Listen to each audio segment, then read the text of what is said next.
Bom dia, irmãos. Vamos dar início à nossa escola dominical desta manhã. Vamos orar. Santo nosso Pai, nós somos muito gratos a Ti, porque o Senhor nos traz nesta manhã na Tua casa, Pai. E agora, nesse momento de estudo da Tua Palavra, em classe de escola dominical, continue falando conosco, Pai. Capacite-nos a entender a Tua Palavra, a aprendê-la e praticar a nossa vida, Senhor. É o que nós te pedimos e agradecemos, em nome de Jesus. Amém, Senhor. E chegamos hoje ao término das obras da carne. Hoje a última das obras da carne é a glutonaria. Ainda ponho alguém mais fora de forma para falar de comida, né? Mas vamos falar sobre a glutonaria. Glutonaria quando a comida é o refúgio. Então vamos ao nosso texto base da aula, que é Gálatas 5, de 19 a 21. Ora, as obras da carne são conhecidas e são prostituição, impureza, lascívia, idolatria, feitiçarias, inimizades, porfias, ciúmes, iras, discórdias, dissensões, facções, invejas, bebedices, glutonarias e coisas semelhantes a estas, a respeito das quais eu vos declaro, como já outrora vos preveni, que não herdarão o reino de Deus os que tais coisas praticam. Algumas perguntinhas para nós começarmos a pensar sobre esse tema. É ou não é pecado o cristão comer sem medida?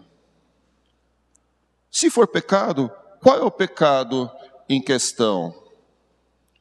E a Bíblia fala alguma coisa a respeito de comer em excesso ou não comer em excesso? A Bíblia diz alguma coisa? A Bíblia diz se é pecado? Diz, né? Porque está lá, as obras da carne são... Uma das obras da carne é justamente a glutonaria. É interessante que a palavra no original para glutonaria aponta para uma vida de dissolução, uma vida dissoluta, em orgias e todo gênero de intemperança de apetite. Nós estamos estudando o livro de Esther, agora no culto à noite, e o livro de Esther começa com o quê? Com um banquete. E um banquete de quanto tempo? 6 meses. Havia pouco ou muita comida num banquete desse tempo? As festas antigamente não eram umas festas que duravam 3, 4 horas, como são as nossas festas hoje em dia. As festas duravam dias. As festas de casamentos duravam dias. Os banquetes duravam dias. Então era uma coisa que havia muita comida. E onde havia muita comida e muita bebida, porque lembre-se, qual é o pecado condenado anteriormente a esse, que foi alvo da aula da escola dominical domingo passado? Bebedices. Onde há muita bebida e muita comida, há muita dissolução, há muita orgia. As pessoas acabam perdendo a medida, as pessoas acabam vivendo vidas dissolutas. A glutonaria não preocupa os crentes do século 21. Isso é verdade ou é mentira? Verdade. Quem se preocupa em comer demais? Hoje você fala, poxa, eu vou no churrasco, quem for me chama que eu vou também. Você vai no churrasco para comer pouco ou para comer muito? E você vê como as coisas são hoje no nosso dia. Hoje existe rodízio de tudo. E quando você vai no rodízio, você vai para comer muito ou vai para comer pouco? Porque você vai para o rodízio para comer pouco, você fala, não vale a pena, né? Você tem rodízio de pizza, você tem rodízio de carne, você tem rodízio de comida japonesa, você tem rodízio de tudo que você quiser hoje em dia, você encontra um rodízio para ir na sua vida. E quando você vai para o rodízio, você não vai para comer pouco, você vai para comer bastante. Que você fala assim, não, vou gastar esse dinheiro todo para comer, vou no rodízio de pizza, vou comer 2 fatias de pizza? Você fala, não, eu vou para comer no mínimo umas 10. Então, hoje, o pecado da glutonaria não preocupa muito os crentes de hoje em dia. Não é um pecado que está no top 5 da nossa preocupação. Se nós vamos ou não vamos cometer esse pecado. Ele não é um pecado que nos preocupa hoje em dia. Infelizmente, a glutonaria não é um pecado que nos preocupa hoje em dia. Mas já foi. Em tempos passados, comer sem precisar, apenas pelo prazer de comer, era encarado como pecado. Era de fato uma obra da carne. Tanto que ele é um dos famosos 7 pecados capitais. A glutonaria é um dos 7 pecados capitais que a Igreja Católica assim os denominou.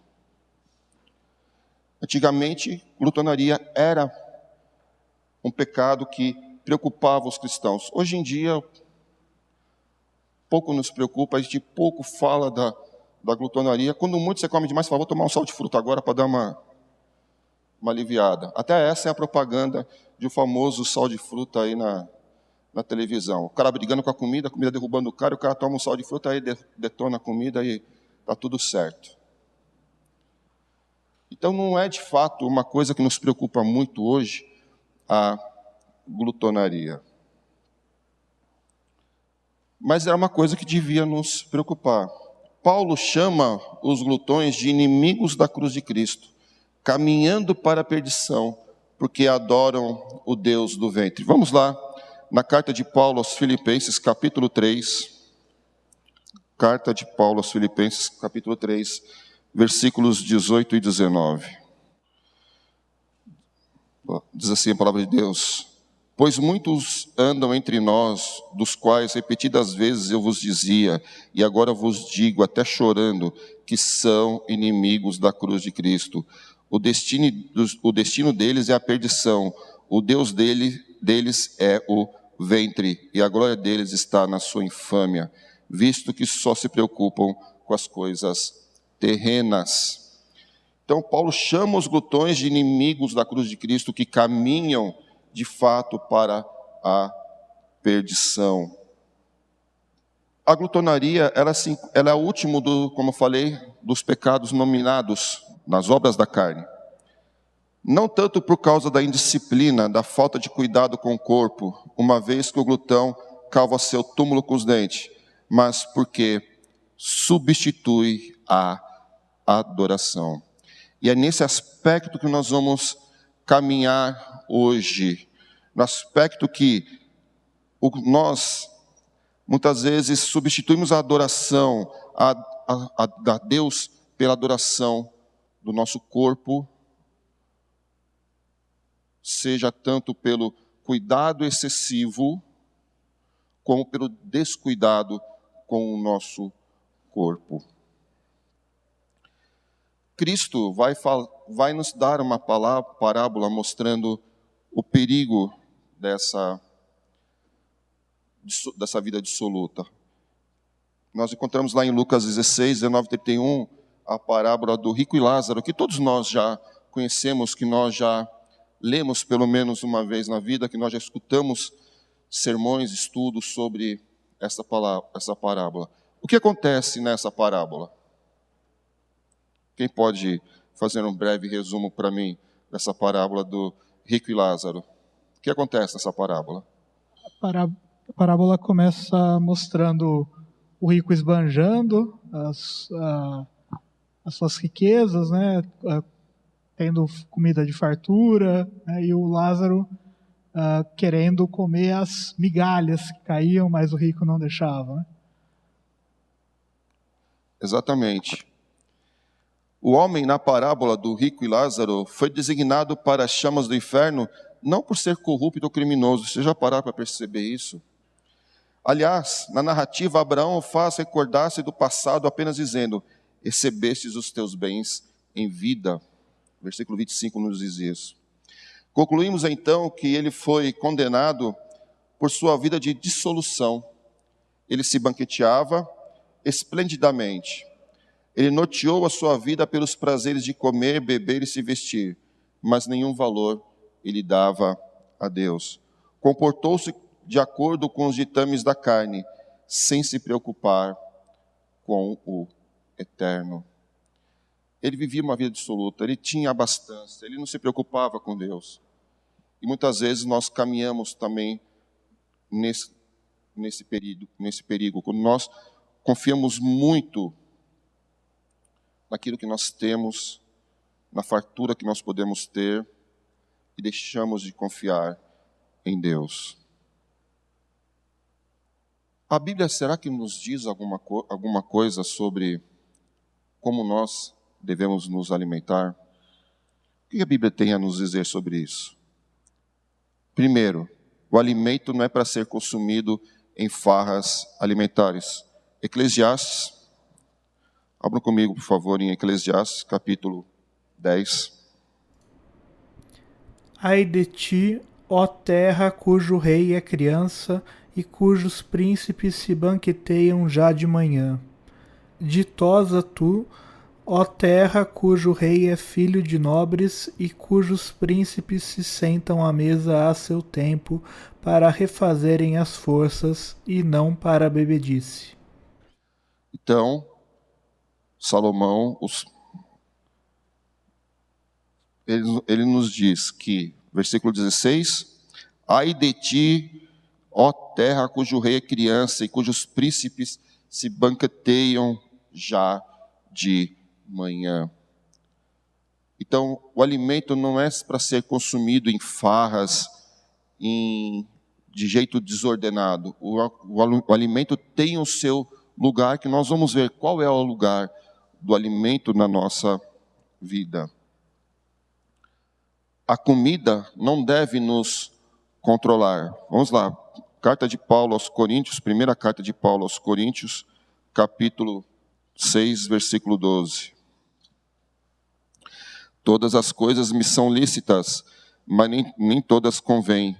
Todas as coisas me são lícitas, mas eu não me deixarei dominar por nenhuma delas. Inclui a sua alimentação também. Então, nós já vimos, o alimento não é para ser consumido em farras, não deve nos controlar. Nós devemos resistir, porque resistir pode ser uma expressão de obediência e integridade. Vamos lá. Segundo livro de Samuel, capítulo 3, versículos 35 e 36. Segundo livro de Samuel, capítulo 3, versículos 35 e 36, nos diz: Então veio todo o povo fazer que Davi comesse pão, sendo ainda dia. Porém Davi jurou, dizendo: Assim me faça Deus o que lhe aprouver, se eu provar pão ou alguma coisa antes do sol posto. Todo o povo notou isto e lhe pareceu bem, assim como lhe pareceu bem tudo quanto o rei fez. No mesmo livro de 2 Samuel, capítulo 12, versículo 17. 2 Samuel 12, versículo 17. Então os anciãos da sua casa se achegaram a ele para o levantar da terra, porém ele não quis e não comeu com eles. Aqui, quando Natã vai falar com Davi, confrontar Davi do seu pecado com Batseba, e depois que ele se arrepende, ele também tem esse momento de não querer comer. Nós não vamos ler Daniel capítulo 1, porque ali narra a história quando Daniel é levado para a Babilônia, como ele se faz a resolução de não se contaminar com os manjares da casa real de Nabucodonosor, se mantém firme, e nós vemos qual é o resultado que como diz ali o tópico que eu falei, resistir pode ser uma expressão de obediência e integridade. Nós vemos isso perfeitamente na vida de Daniel, quando ele resiste a se deleitar nos manjares que eram providos na casa de Nabucodonosor. E não devia ser coisa pouca. E não devia ser comida ruim. Aos olhos poderia ser uma maravilha. Imagine se trocar uma coisa que deveria ser muito saborosa por legumes cozidos. Como naquela propaganda, mãe, eu quero brócolis, e não quero barra de chocolate. Imagina. Mas foi isso que Daniel fez.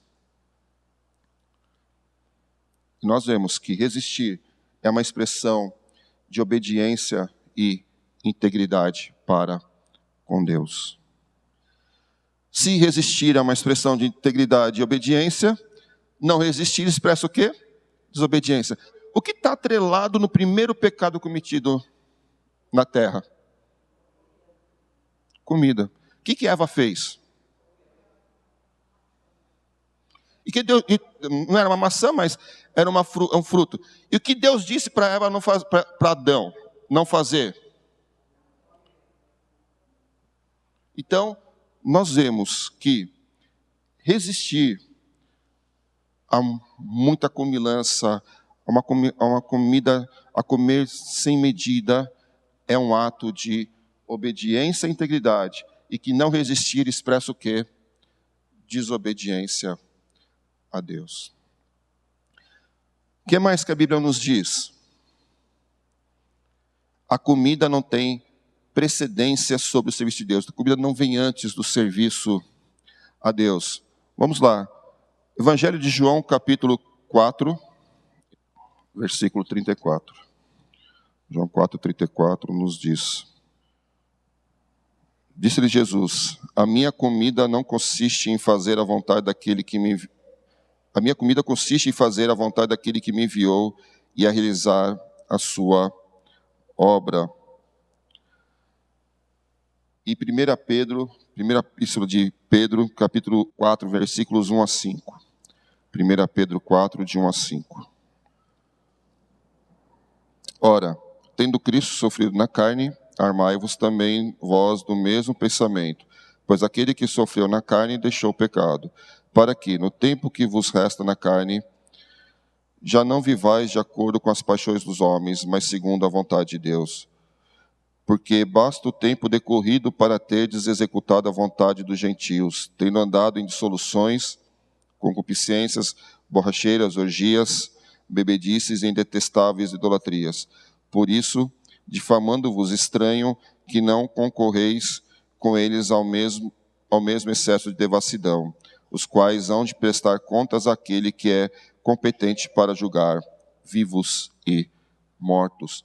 Nós que já fomos uma vez alcançados pela graça de Cristo, devemos nos libertar, como diz aqui no versículo 3, porque basta o tempo decorrido para teres executado a vontade dos gentios, tendo andado em dissoluções, que, como nós já vimos, é uma das palavras usadas para glutonaria. Depois ele vai falar concupiscências, borracheiras, orgias, que é o mesmo sentido de glutonaria, bebedices indetestáveis, idolatrias.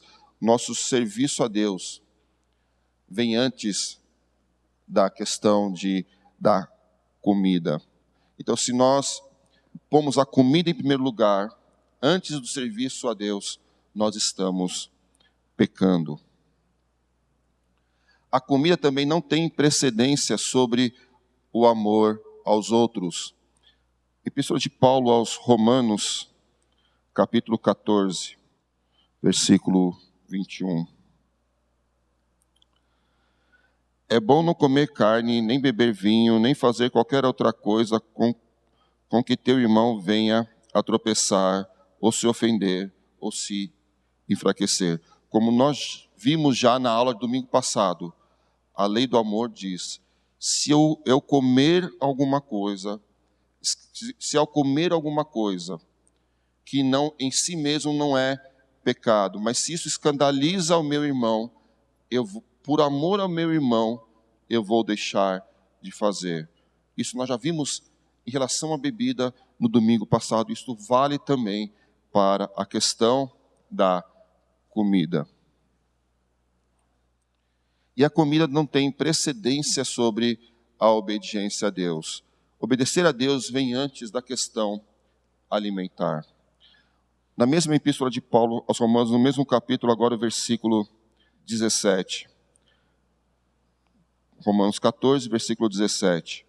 Porque o reino de Deus não é comida nem bebida, mas justiça e paz e alegria no Espírito Santo. E Hebreus 12, 16. Nem haja algum impuro ou profano como foi Esaú, o qual por um repasto vendeu o seu direito de primogenitura. Esaú chega tão faminto que vê Jacó cozinhando um guisado e está tão desesperado pela comida que ele vende o seu direito de primogenitura por um prato de comida. E ele não poderia vender o seu direito de primogenitura, era direito dele.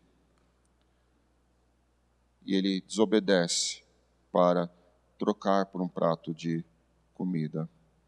Então, a obediência a Deus vem antes da questão alimentar. Irmãos, a gente, muitas vezes, como eu falei, pode ser meio chocante tudo isso que nós já vimos até agora para nós, porque, como eu falei no início, o pecado da glutonaria não está na lista das nossas maiores preocupações. O pecado da glutonaria é socialmente aceitável na nossa sociedade hoje.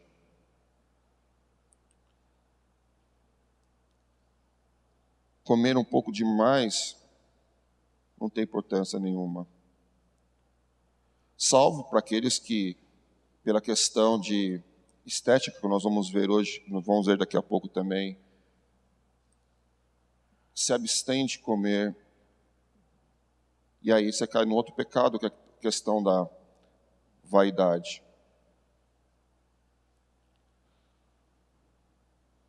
Então, a questão alimentar é muito séria, porque pode nos levar a vários tipos de pecados na nossa vida. Nós vamos ver que o nosso corpo é templo do Espírito Santo, nós devemos zelar para o nosso corpo, nós devemos cuidar do nosso corpo, mas nós não devemos fazer nosso corpo o nosso ídolo, sermos guiados pelos ditames da nossa cultura. Porque só ser magro que é o bacana, que é o bonito. E é uma coisa tão perversa o que a sociedade faz hoje. A mesma revista que fica mostrando pessoas pseudos ou famosos com corpos esguios, maravilhosos, bonitos, na última página vai botar uma receita de comida. E não é uma comida dietética. Primeiro ela mostra, você tem que ser assim. Na última página ela coloca, agora você come isso aqui. Isso é o mundo. E nós não nos preocupamos com o que a palavra de Deus nos diz. A comida foi providenciada por Deus. Qual foi a ordem que Deus deu a Adão? Nós já vimos que Deus falou, dessa árvore, vocês não vão comer. Mas qual foi o que ele falou? De tudo que você tem aqui, você pode fazer o quê? Comer. Então a comida foi criada por quem? Por Deus. E quando Deus acaba de fazer toda a sua criação, o que ele fala? E viu Deus que era muito bom. Então, a comida foi nos dado por Deus. Nós temos responsabilidade do jeito, na forma com qual nós nos alimentamos. Ela não deve ser usada de maneira leviana por nós, nem por um lado, do lado da glutonaria, comer em excesso, nem do lado de se abster de comer o alimento. Resumindo tudo isso que nós vimos no que a Escritura nos mostrou. Como eu falei, o alimento foi dado por Deus, graciosamente para o nosso sustento, para que possamos viver e servir a Ele. Porque, como diz o ditado, saco vazio não para em pé. Nós precisamos nos alimentar para servir a Deus, no sentido de, se eu não como, se eu não me alimento, como que eu vou poder servir a Deus? No sentido de ter forças para fazer a obra de Deus. Podemos comer com satisfação, pois o alimento é bom, mas devemos comer sempre em submissão a Deus. O alimento não deve nos controlar. Nós devemos estar sob controle de Deus. Estamos diante de uma questão de prioridades. A sua vida não se reduz ao prazer de comer. A sua vida também não se reduz ao prazer de controlar a alimentação, o peso e a aparência, como eu acabei de falar. Por si só, comer ou deixar de comer não torna ninguém mais espiritual ou temente a Deus. Então não é a questão de, como eu falei, do mesmo jeito que é pecado você comer sem moderação, é você controlar o peso e a sua alimentação por pura questão de aparência. Isso é vaidade. Isso é vaidade. E vaidade também é pecado. Porque você está fazendo da sua aparência física o seu Deus. Quando você precisa ter uma dieta alimentar por questões médicas, é uma coisa. Por estética, o seu Deus é a sua aparência.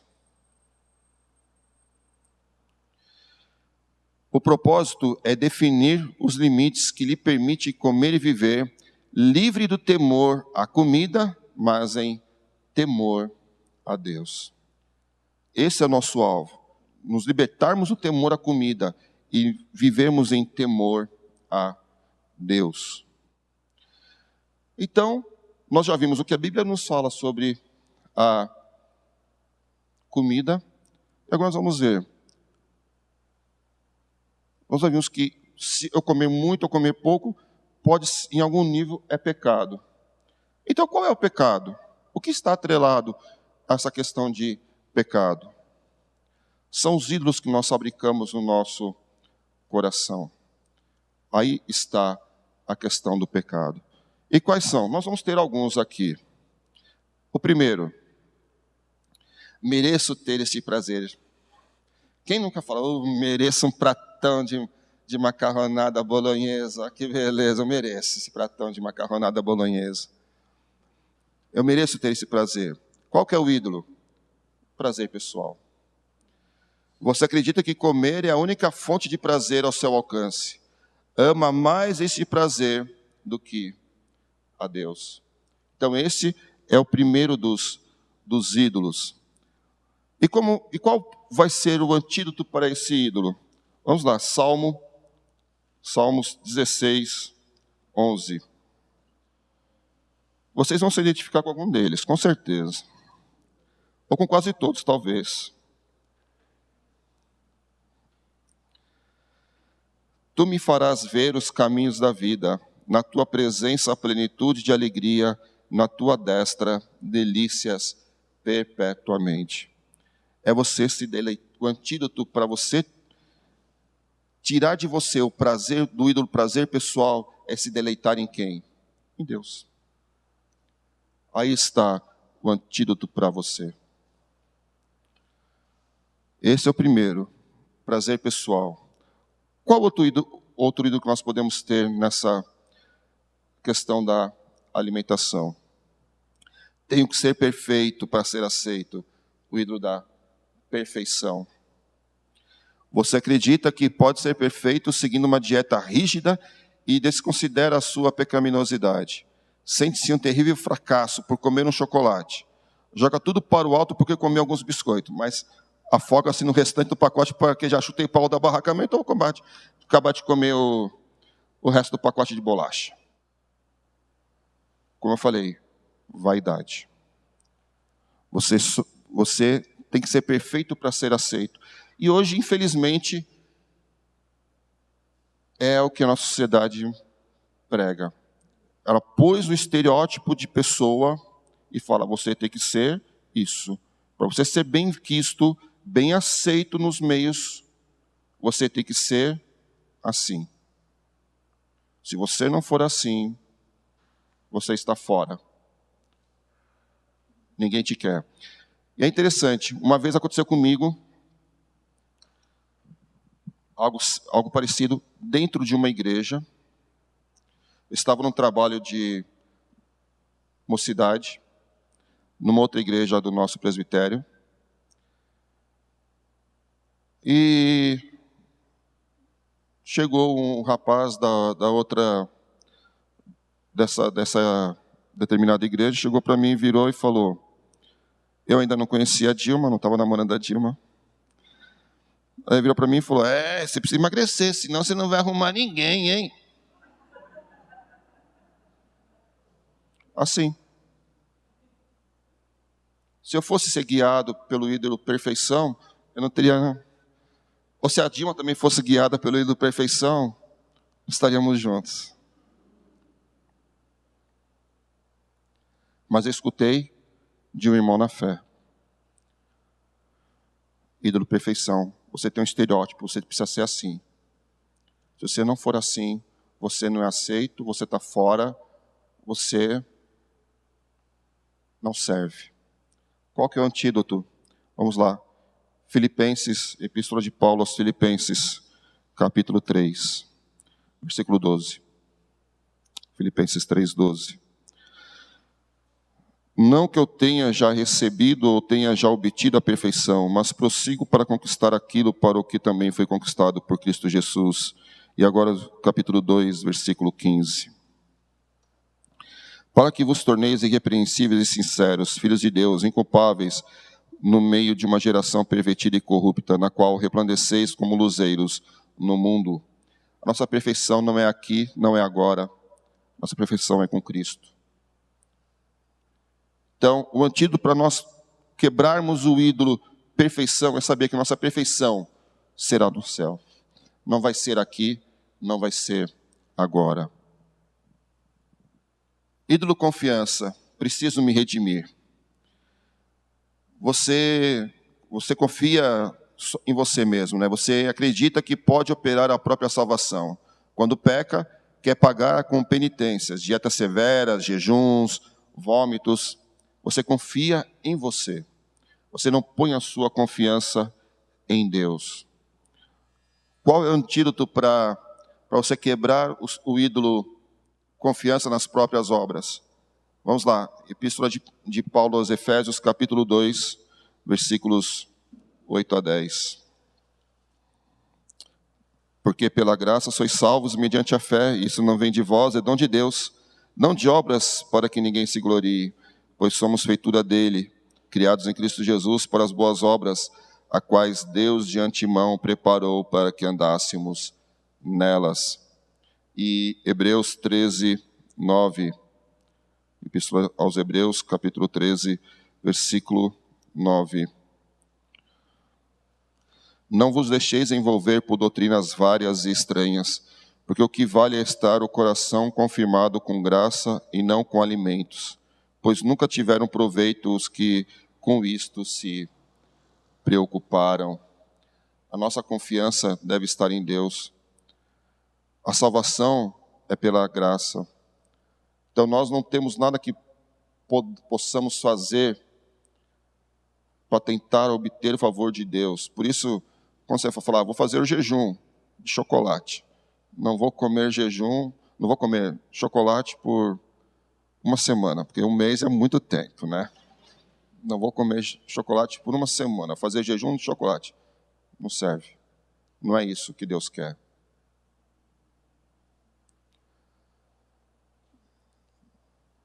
Silvana. Então, presbítero, eu achei muito interessante agora nesse versículo que fala: não vos deixeis envolver por doutrinas várias e estranhas, porquanto que vale é estar o coração confirmado com graça e não com alimentos. Aqui ele fala alimentos literalmente, né? Sim. E não com alimentos, pois nunca tiveram proveito os que com isto se preocuparam. Então, eu me lembrei aqui de uma vertente aí que tem na igreja evangélica, em que eles são preocupados e até igualam, né, o amor ao próximo e o evangelho, e a proclamação do evangelho, a ponto de dizerem que se um cristão que não se preocupa em acudir o próximo, alimentar o próximo, que são prerrogativas óbvias, né, do cristão, que tem que socorrer mesmo, mas eles colocam isso, e isso me lembrou do alimento, claro, né, numa questão assim, se você não tiver isso, você não é um cristão, né? E esse versículo fala claramente que, óbvio, uma vez você salvo e sendo com os frutos do Espírito, você vai acudir o seu próximo, isso é uma coisa natural, mas não está acima da graça de Deus, da proclamação do Evangelho. E é que eu só estou fazendo essa observação porque eu me lembrei disso, dessa... Perfeito. A salvação é pela graça, não é por obras. Uma vez salvo, regenerados, nós devemos acudir nesse estado? Sim, mas isso não é o dever principal. Nosso dever principal é a pregação do Evangelho. Junto com a pregação do Evangelho, nós levamos a assistência aos necessitados. Nós não equiparamos, de fato, como você falou, os dois. Nós devemos fazer, não devemos negligenciar, mas elas não estão, de fato, em níveis de igualdade. Mais alguns ídolos. Sou melhor que os outros. Ídolo da superioridade. Você seleciona seus relacionamentos com base na justiça própria. Olha para os outros que têm lutas semelhantes ou mais fortes que as suas e os despreza.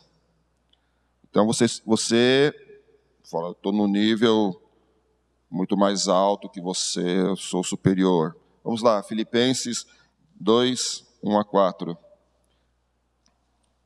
Esses talvez sejam menos, não se identifique tanto que não, com a questão do penúltimo que nós falamos, confiar nas suas obras e da superioridade, mas vai chegar um que quase todo mundo vai se identificar.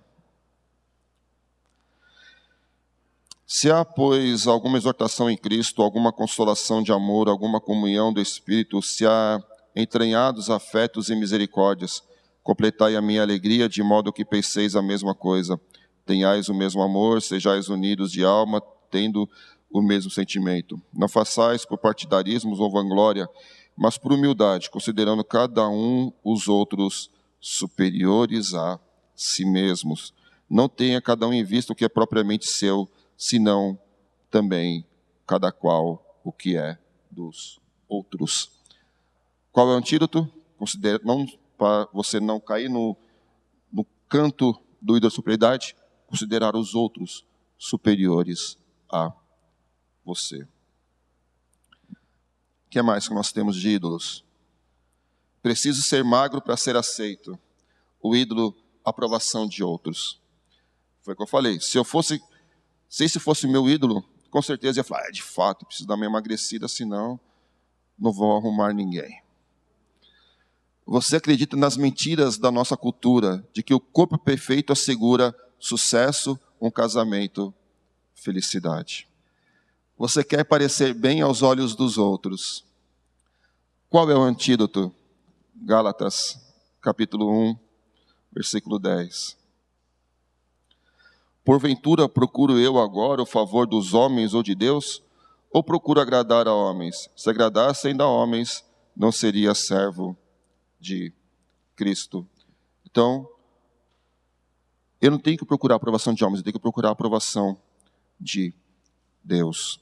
É nesse aspecto que eu quebro o ídolo, aprovação de outros. Eu sei que a aprovação minha tem que ser dada por Deus. Esse agora é talvez o que todo mundo mais se identifique. Preciso ter tudo sob controle. O ídolo, controle. Você vê a vida caótica escapando ao seu controle nos relacionamentos, na família, nas mudanças.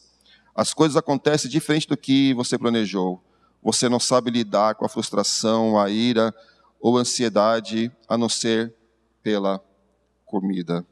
Você decide comer em excesso ou deixar de comer na tentativa de fazer por você mesmo aquilo que acredita que Deus não está fazendo.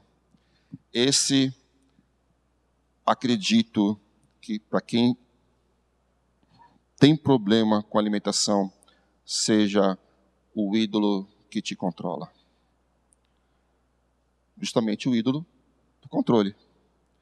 Porque você acha que tudo tem que estar sob o seu domínio. Você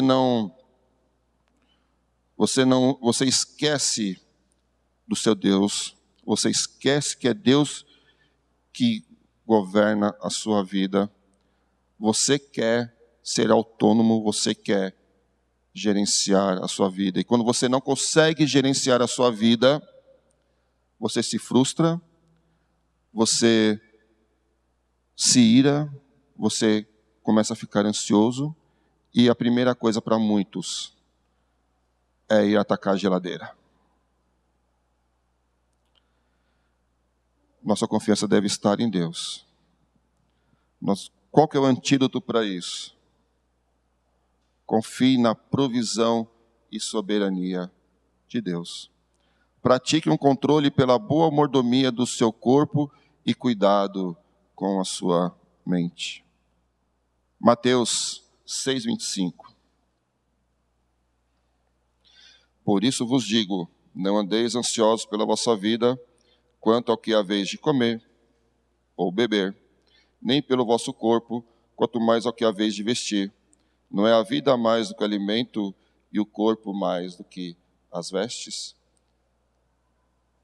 Cristo no Sermão do Monte nos falando, por que vocês andam ansiosos? Nós não devemos andar ansiosos, nós devemos saber que Deus cuida de nós. E Cristo continua, discorre aqui, e fala, observai as aves dos céus, não semeiam, não colhem, nem ajuntam celeiros. Vosso Pai Celeste as sustenta. Os lírios dos campos não tecem, nem fiam, e nem Salomão em toda a sua glória se vestiu como qualquer um deles. E assim, Cristo continua discorrendo, nossa confiança deve estar em Deus. Mas talvez o melhor texto, Salmos, capítulo 37. Salmos 37, do 1 ao 11. É um texto longo, mas vamos ler esse texto. Salmo de Davi. Não te indignes por causa dos malfeitores, nem tenhas invejas dos que praticam a iniquidade, pois eles dentro em breve definharão como a relva e murcharão como a erva verde. Confia no Senhor e faz o bem. Habita na terra e alimenta-te da verdade. Agrada-te do Senhor, e Ele satisfará os desejos do teu coração. Entrega o teu caminho ao Senhor, confia nele, e o mais Ele fará. Fará sobressair a tua justiça como a luz, e o teu direito como o sol ao meio-dia. Descansa no Senhor, espera nele. Não te irrites por causa do homem que prospera em seu caminho, por causa do que leva a cabo os seus desígnios. Deixa a ira, abandona o furor. Não te impacientes, certamente isso acabará mal. Porque os malfeitores serão exterminados, mas os que esperam no Senhor possuirão a terra. Mais um pouco de tempo e já não existirá o ímpio. Procurarás o seu lugar e não o acharás. Mas os mansos herdarão a terra e se deleitarão na abundância de paz. Versículo 4. Agrada-te do Senhor e satisfará os desejos do teu coração. 5. Entrega o teu caminho ao Senhor. Confia nele e o mais ele fará. Versículo 7. Descansa no Senhor e espera nele. Aquilo que foge ao teu controle, descanse no Senhor. Não descanse na porta da geladeira. Descanse no Senhor. Espere no Senhor. Confie no Senhor. Último ídolo. Outros não vão me dizer o que fazer ou não fazer. O ídolo independência. Você quer mostrar que não se importa se disserem que está acima ou abaixo do peso e que está comendo de maneira errada. Você quer o que quer e quando quer. Hebreus 3:13. Nós não somos autônomos, nós não somos individuais. Isso vai ficar claro aqui nesse texto. Hebreus 3:13. Pelo contrário, exortai-vos mutuamente cada um, durante o tempo em que se chama hoje, a fim de que nenhum de vós seja endurecido pelo engano do pecado. Temos que ser, sim, confrontados, temos que ser, sim, exortados, temos que ser, sim, corrigidos quando precisarmos. Nós não somos independentes, não somos seres autônomos. Esses são alguns ídolos que o alimento faz nós pecarmos. O que nós devemos fazer então para não sermos controlados por esses ídolos? Primeiro, o que Deus quer? Deus quer que nós paremos de comer, que nós deixemos de nos alimentar? Não. Deus quer o quê? Nosso coração.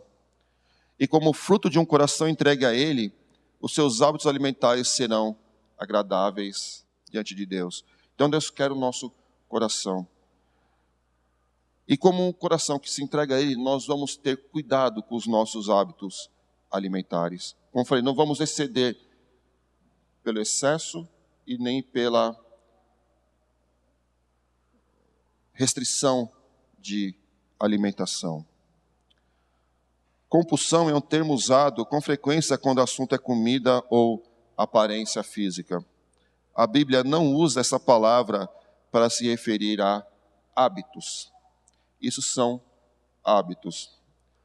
Ela usa o termo cobiça e a expressão grande desejo. Ambos trazem o sentido de querer mais do que aquilo de que se necessita e que Deus provê. Então, isso é hábito. Compulsão é hábito. Não nos deixemos ser seduzidos pela cobiça. Como minha avó diria, ter os olhos maior que a barriga, né? Em lugar de nos servirem, os ídolos nos traem e acabam nos escravizando. Ídolos como dieta restritiva, exercícios físicos excessivos, laxantes ou vômitos autoinduzidos podem prometer boa forma física ou aplacar o remorso por ter se excedido na comida. Mas suas promessas são enganosas. A paz e o sucesso que oferecem são temporários. Todos esses ídolos que nós vimos, eles nos traem, eles nos enganam. As suas promessas são passageiras. Brevemente nós estaremos frustrados novamente e continuaremos caindo no pecado da glutonaria. Então o que nós devemos fazer? Ter um coração grato diante de Deus. Saber que compulsão é hábito, nos livrarmos desse hábito. Sabemos que isso está atrelado à questão de cobiça e não servirmos aos ídolos porque eles são enganosos. Por isso, quando estava elencando a todos os ídolos, nós vimos que a palavra de Deus também nos dá o antídoto para resistirmos aos ídolos. Aplicação, caminhando para o fim. Paralelamente ao seu novo plano alimentar, trace um plano diário de alimentação da palavra de Deus. Você quer vencer? Alimente-se da palavra de Deus. Bem alimentado com a palavra, será mais fácil manter o seu compromisso com Deus e vencer os ídolos do coração. Tal como o pastor falou hoje no sermão. Eu tenho que me debruçar sobre a palavra, eu tenho que me encher da palavra. Eu quero vencer a glutonaria. Alimente-se da palavra de Deus. Conforme-se com a palavra de Deus e a pessoa de Cristo em todo o seu estilo de vida. Romanos 8, 29. Porquanto aos que de antemão conheceu, também os predestinou para serem conformes à imagem de seu Filho, a fim de que ele seja o primogênito entre muitos irmãos. Conforme-se com a pessoa de Cristo em todo o seu estilo de vida. O seu estilo de vida deve ser mais parecido com Cristo. Cuide do seu corpo como templo do Espírito Santo. 1 Coríntios 6, 19 e 20. Acaso não sabeis que o vosso corpo é santuário do Espírito Santo, que está em vós, o que tendes da parte de Deus, e que não sois de vós mesmos? Porque fostes comprados por preço. Agora, pois, glorificai a Deus no vosso corpo. Nós devemos cuidar do nosso corpo. Como eu falei, os dois lados são pecaminosos. O lado de você se exceder na comida e o lado de você se abster de comer por questão estética, você está pecando. Consagre o seu corpo a Deus como veículo para servir a Ele e ao próximo. Romanos 12, 1.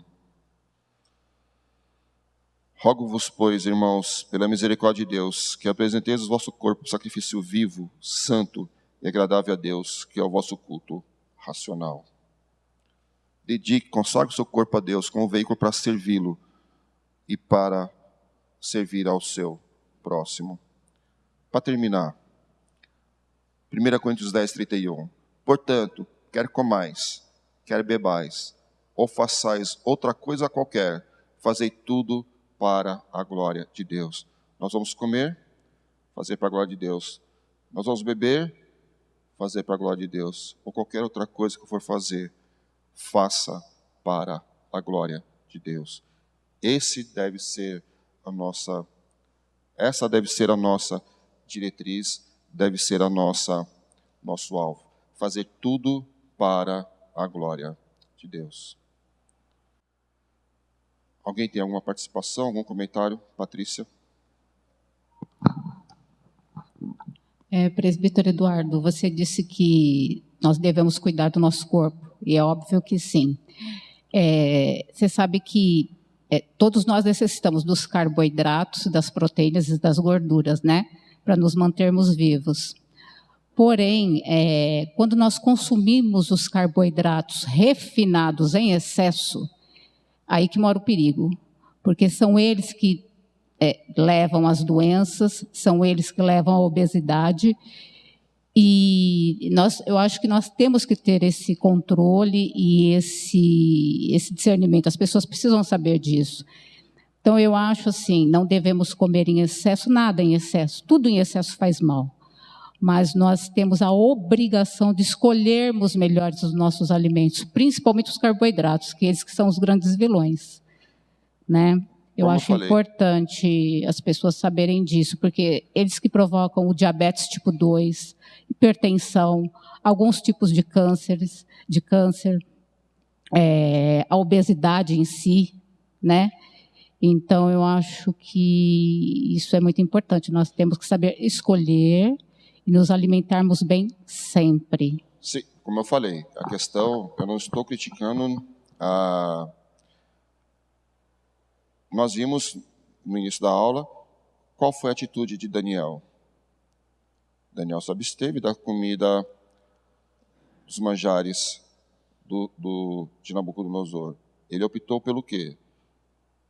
Por legumes, frutas, água, no lugar de vinho.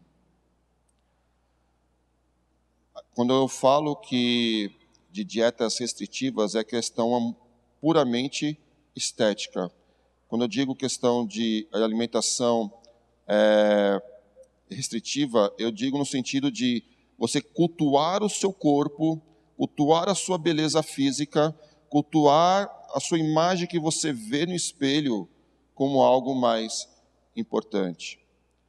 Sabedores que muitos alimentos, e principalmente hoje os alimentos processados e superprocessados, nos causam mal à saúde, nós devemos optar por alimentos mais saudáveis? Sim, nós devemos optar por alimentos mais saudáveis. Se eu posso comer, se eu tenho a condição de comer um legume, não vou falar que é orgânico porque é difícil, mas consigo comer um legume, vou comprar uma comida pronta para esquentar no micro-ondas, por quê? Então, assim, nós devemos procurar ter uma alimentação adequada, até porque, como nós vimos aqui, cuide do seu corpo como templo do Espírito Santo. Nós devemos zelar pelo nosso corpo. Não é nenhuma questão assim de estética, mas pensando na saúde em si. Vamos deixar a estética de lado. Exatamente. Questão de saúde, como eu falei, por recomendação médica ou a questão por saúde mesmo, eu não acho que é a questão de pecado.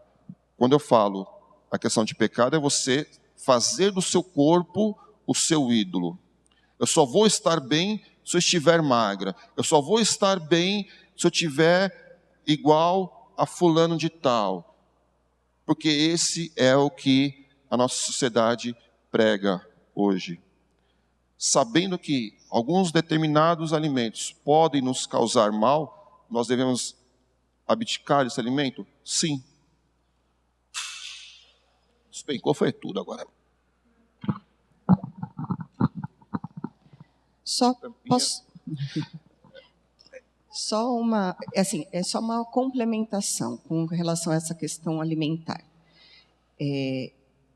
Vou dar um exemplo simples, uma lasanha. Eu vou comprar uma lasanha pronta da Sadia ou eu posso fazer uma lasanha em casa? Quando você vai ver um produto desses industrializados, você tem muito mais químicas, conservantes e outras coisas. E daí você fala assim, eu não vou fazer em casa porque dá trabalho. Isso também não deixa de ser, no meu ponto de vista, uma forma de pecado, porque você está com preguiça de fazer. Sim. Então, a gente tem que, não é só questão, claro, nós estamos falando sobre a glutonaria especificamente, mas com essa questão da alimentação em si, muitas vezes a gente cai em outros pecados também, como até o pecado da preguiça. Eu vou comprar um miojo porque eu tenho preguiça de ir para a cozinha cozinhar. Não estou falando mal do miojo, tá? Assim, claro, vai acontecer da gente comer, mas não pode ser a questão diária, porque a gente acaba indo para o lado de comer coisas que realmente vão nos prejudicar. E isso a gente tem que ter a consciência de que Deus quer que a gente faça tudo para a glória dele, inclusive a alimentação. Então, se a gente tem que se alimentar, vamos buscar uma alimentação correta. Sim. Os refinados fazem mal, então vamos tentar o máximo possível diminuir, porque isso vai nos trazer saúde. E se nosso corpo é santuário do Espírito, a gente tem que fazer agora, isso sim, também. Nós devemos, agora um cuidado que nós devemos ter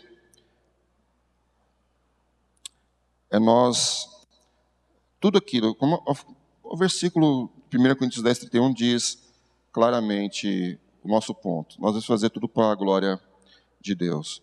Nós devemos, como nós vimos, nosso corpo é templo do Espírito Santo, nós devemos cuidar do nosso corpo.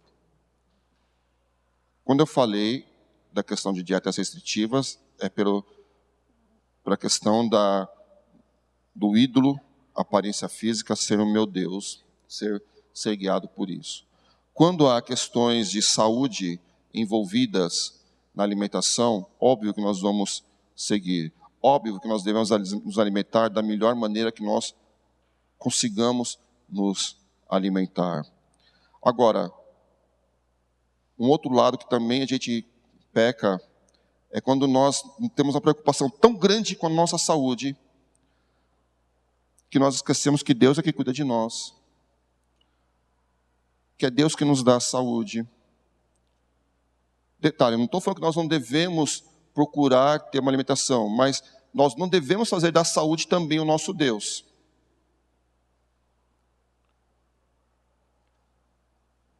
Porque é Deus quem cuida de nós. Nós devemos fazer a nossa parte, procurar nos alimentarmos de maneira correta. Mas nós não devemos fazer de tudo o que for possível imaginar para evitar uma doença. Não é você fazendo de tudo possível imaginar que você não vai ter uma doença. Quem cuida da sua vida é Deus. Então nós, do mesmo jeito que a aparência física é um Deus, você pode ter o Deus que é a sua saúde. E você também estará pecando. Isso não exime, como eu falei, de nós procurarmos ter uma alimentação mais adequada possível. Mas não devemos fazer a nossa saúde também o nosso Deus. Amanda. Eu tive uma experiência há um tempo atrás. Eu estava muito acima do peso, muito mesmo. Hoje eu estou por razões óbvias, por neném. Mas eu cheguei a perder 20 quilos. E quando eu entrei nesse processo, eu tive que parar e sentar e ter uma conversa comigo mesma, né? Onde é que está o meu coração nessa história? Onde é que está a minha mente? Tudo começou porque minha avó faleceu com 63 anos, minha tia com 50, o meu outro tio com 59. Então, começou a ter uma série de eventos trágicos na família e a gente não sabia, né, muito bem do que se tratava. Quando a gente viu que era problema de circulação, todo mundo da família foi ao médico ver se era alguma coisa genética, enfim. E todos os médicos que eu fui me falaram, você precisa cuidar da sua alimentação, você precisa cuidar melhor da sua alimentação. Então, eu precisei da ajuda de uma nutricionista, porque eu não sabia fazer as trocas corretas, né? Existem trocas que eles chamam de inteligentes. Quando eu fui na primeira, ela não era cristã e ela tinha muito foco de você vai ficar fitness, você vai ficar isso, você vai ficar assim. E eu não queria isso, né? Quando eu fui na segunda, ela era cristã. O foco era totalmente diferente. A gente conseguia ter uma conversa onde o foco era a minha saúde, era até aonde eu conseguia fazer. Você está precisando perder isso, você precisa fazer algum sacrifício. Sim, precisa. Mas até onde é que vão esses sacrifícios e a gente consiga ter um diálogo assim? Eu também precisei de ajuda de um profissional para atividade física. Foi uma coisa que eu podia pagar na época, mas ele não era cristão. E aconteceu uma coisa muito engraçada. Ele perguntou para mim uma vez, porque eu malhava, eu fazia os treinos, até porque a gente vive uma realidade hoje que nós não andamos para nada, para lugar nenhum, a gente sempre pega ônibus, então a gente não faz atividade física nenhuma, né? A gente tem que se planejar para fazer isso. Então, ele virou para mim e disse assim, Amanda, você precisa pensar numa mulher que você quer ser. Me diz aí uma mulher. Eu acho que ele estava esperando eu falar uma celebridade, alguma coisa. Eu falei, Ruth. Aí ele, quem é Ruth? Eu falei assim, da Bíblia. Eu quero ser igual a ela.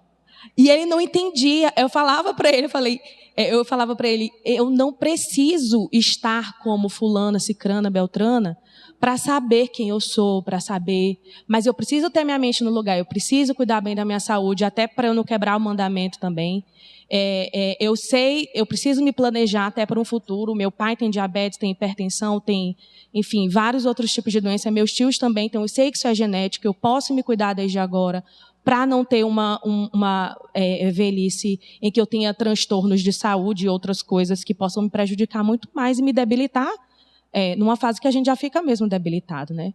Então, eu acho que é isso mesmo que você falou, a gente tem que avaliar mesmo o nosso coração, para a gente ver onde é que ele está nessa história toda, né? Se eu estou realmente só buscando uma idolatria, né? Eu me idolatrar e ver o meu corpo como aquela perfeição e querer buscar isso.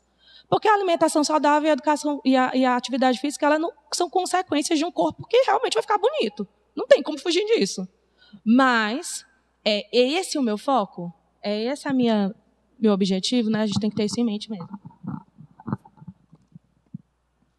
Obrigado pelo seu testemunho. É justamente isso. Onde está o nosso coração?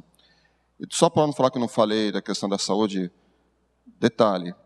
Se eu tenho algum problema de saúde, eu tenho um problema com colesterol, triglicéridos, essas coisas aí. Eu sei que eu devo evitar determinado tipo de alimentos, mas mesmo assim, eu vou comer um torresmão hoje.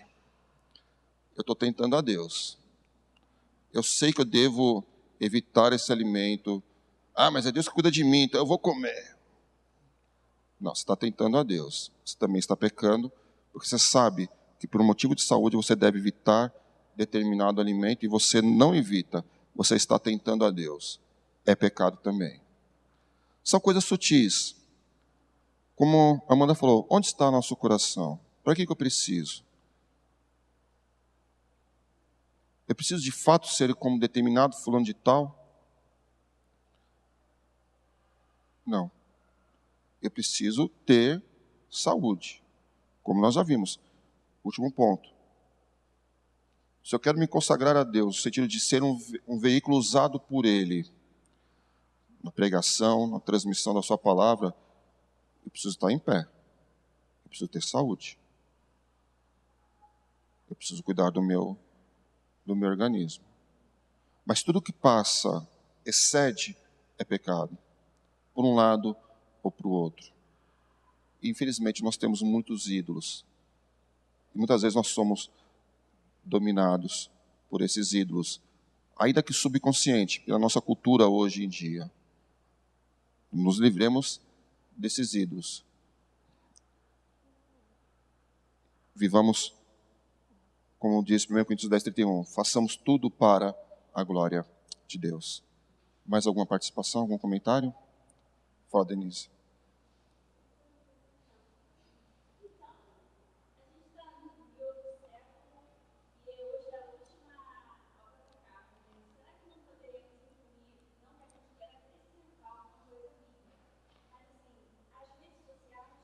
Mas é como...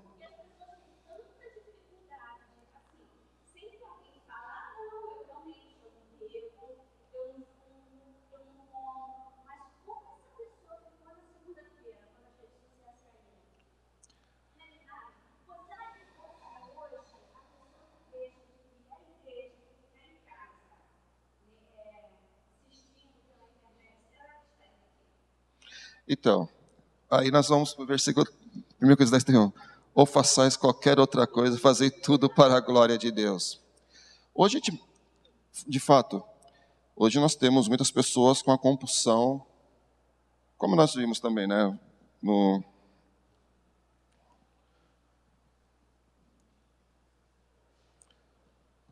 Compulsão pode ser por rede social. A gente pode perder muito nosso tempo na rede social sem necessidade. E isso é o quê? Um grande desejo. Eu tenho desejo de ficar na rede social.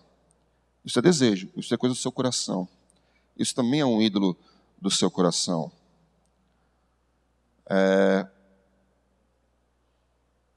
Você está pondo isso na frente de Deus, está pondo isso no lugar de Deus, tomando a primazia de Deus na sua vida. Então também, rede social também é uma coisa que é movida pela compulsão, que não deixa de ser um grande desejo, que é pecado. De fato, se a gente fosse medir, muitas vezes, salvo aqueles que precisam trabalhar com redes sociais, mas quem não precisa trabalhar efetivamente com rede social, for medir o tempo que se passa, de fato nós estamos perdendo muito. E de fato, com o advento da modernidade, muitas pessoas hoje acham que é mais cômodo assistir o culto, escola dominical, porque, desculpa, quem está em casa, salvo por motivo de enfermidade ou outra coisa qualquer nesse sentido, mas deliberadamente escolhe ficar na sua casa. Entendam, não estou falando, nós sabemos, tem pessoas que estão doentes, tem motivos de distância, algumas outras coisas assim, não é nesse sentido que eu estou falando, mas quando você deliberadamente chega e fala, está chovendo hoje, não vou para a igreja, o culto vai ser transmitido mesmo. Por que eu vou sair na chuva para ir até a igreja, se eu posso sentar no meu sofá e assistir? Desculpa, é exatamente o que você está fazendo. Você está assistindo. Você não toma parte ativa na adoração comunitária. Nós todos aqui temos uma participação ativa na adoração comunitária. Quando você está em casa, você está assistindo. Você não tem participação ativa nenhuma no culto. Então, pense nisso. Quando você for escolher, falar, hoje eu não estou com vontade de ir para a igreja, não. Vou assistir. Não, venha. Tome parte ativa na adoração comunitária, no seu serviço ao seu Senhor. É interessante, né? Já desvirtuamos do assunto. Da glutonaria, vamos parar na rede social. Eduardo. Mas é interessante, só um minutinho, Vitor. Nas igrejas americanas, é interessante que não está escrito, normalmente nas placas da frente da igreja, não está escrito culto hoje, culto tal horário, aparece escrito serviços. Quando nós estamos aqui, nós estamos prestando serviço a Deus, estamos adorando a Deus, é serviço. Tenhamos isso em mente quando nós deixarmos de vir na casa de Deus. Nós não estamos servindo ao nosso Senhor. Fala, Vitor. É meio que um complemento, acho que ao que a Denise mencionou. Assim, não tá incluso de certa forma o que ela mencionou, porque o texto de Gálatas fala, né? Bebidas, glutonarias e coisas semelhantes a essa. Então, eu creio que dentro daquilo que nós confessamos nos nossos símbolos de fé, todo excesso entra nessa mesma categoria, né? Que é tanto uma violação do 6º mandamento, porque vai contra o uso correto do nosso corpo, né? Contra também o 7º mandamento, que é pelo fato de nós estarmos idolatrando o prazer, né? Estarmos pecando contra a lei de Deus por causa do prazer. E até gostaria de citar um trecho do nosso Catecismo Maior, que é a pergunta 136, que fala: quais são os pecados proibidos no 6º mandamento? Ele coloca: o uso imoderado de comida, bebidas, trabalhos e recreios. Então entraria, talvez, eu creio, nessa mesma classificação, né? Uma coisa que é exagerada, né? Pode ser as redes sociais, pode ser outras formas de recreação que entram também no mesmo pecado, né? Nessas coisas semelhantes a essas. Muito bem posto. Muito bem posto por você. Nosso catecismo já dá essa amplitude aos pecados. Detalhe, isso não é uma lista restritiva, ou só isso são obras da carne. Paulo não estava com em mente só isso que era pecado e nada mais era pecado. Não é. Tanto que, ou coisas semelhantes a essas quais eu vou ele mesmo expande. Não é uma lista definitiva, só isso é pecado. Então não é uma pontual. Ele pontuou ali alguns pecados mais ativos porque nós temos que ter em mente a quem foi escrito essa epístola no seu original. Essas obras da carne que ele cita, para o contexto no qual ele escreveu, de fato eram as mais em evidência ali naquele momento. Mas isso não é restritivo a só esses pecados. Mais alguma participação? Vamos terminar com uma oração? Senhor, te agradecemos porque a tua graça nos alcançou, Pai. E pela tua graça que nos alcançou, nós somos libertos dos pecados que nós outrora tínhamos em nossa vida, Pai. Nos ajude, Pai, a não pecarmos contra ti, Pai, por qualquer um dessas obras da carne e outras que não estão elencadas ali, mas que nós também sabemos que são pecados e ofendem a tua santidade, Pai. Nos ajude a nos libertarmos delas e vivermos, Pai, de fato, os frutos do Espírito, Pai. diante de Ti, diante dos nossos irmãos, diante de todos aqueles que nos cercam, Pai. Nos ajude a vivermos para a honra e glória do Teu nome. É que nós te pedimos e agradecemos em nome de Jesus. Amém, Senhor.